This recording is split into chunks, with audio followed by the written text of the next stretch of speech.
Merci, Monsieur le Président. Mes chers collègues, Monsieur le Ministre, ma question s'adresse au ministre de la Santé et des Solidarités. Depuis plusieurs mois, et encore plus ces dernières semaines, nous sommes comme députés sollicités partout et nous constatons la fermeture des services d'urgence des hôpitaux de proximité et la grande difficulté dans plusieurs grands hôpitaux. En Sarthe, par exemple, les hôpitaux du Bailleul, de Saint-Calais et de Mamers ne fonctionnent que de façon intermittente. D'autres services hospitaliers visant à traiter des situations urgentes fonctionnent de façon dégradée.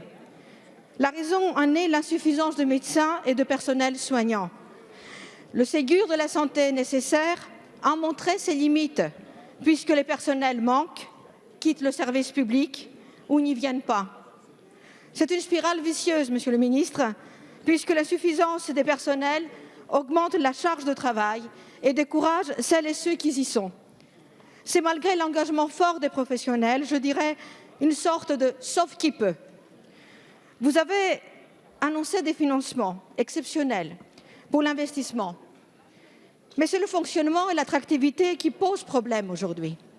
Vous avez fait adopter une loi de transformation du système de santé, mais ce sont les réponses pratiques aux problèmes de nos concitoyens de la vraie vie qui attendent.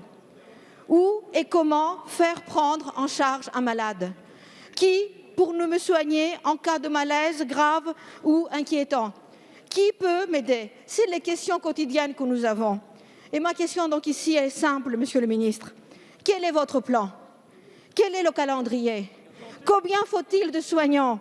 Comment entendez-vous desserrer les taux de financement et rendre plus efficace le fonctionnement? Voilà les questions que je souhaite poser ici avec mon groupe et nous attendons et nous espérons une réponse. La parole est à Monsieur Olivier Véran, ministre des Solidarités et de la Santé. Madame la députée Karamanli, je vous remercie pour votre question qui est à la fois juste, importante et partagée sur le fond et modérée sur la forme. Et je vous remercie notamment, ce n'est pas tous les jours le cas, bien que député de l'opposition, d'avoir reconnu l'intérêt du Ségur et de l'investissement par les pouvoirs publics dans l'hôpital de notre pays. J'étais dans la Sarthe la semaine dernière, Madame la députée. S'il vous plaît. Continuez, Monsieur le Ministre. J'étais dans la Sarthe la semaine dernière, Madame la députée, pour y annoncer justement le Ségur d'investissement au Mans. Je me suis d'ailleurs engagé à la demande de la députée Pascale Fontenelle-Persone à revenir dans la Sarthe pour un débat spécifique sur les déserts médicaux. Pourquoi? Parce que vous êtes un département particulièrement fragile en termes d'offres médicales. Je crois que vous êtes 89e, hélas, en partant de la fin en termes de démographie médicale. Les solutions, vous les connaissez. D'abord, la suppression du numerus clausus. Je n'y reviens pas, nous l'avons abondamment décrit. Ensuite, 6 000 soignants en formation supplémentaire cette année, infirmiers et aides-soignants. Ça compte, c'est 30% de plus dans votre territoire, Madame la députée.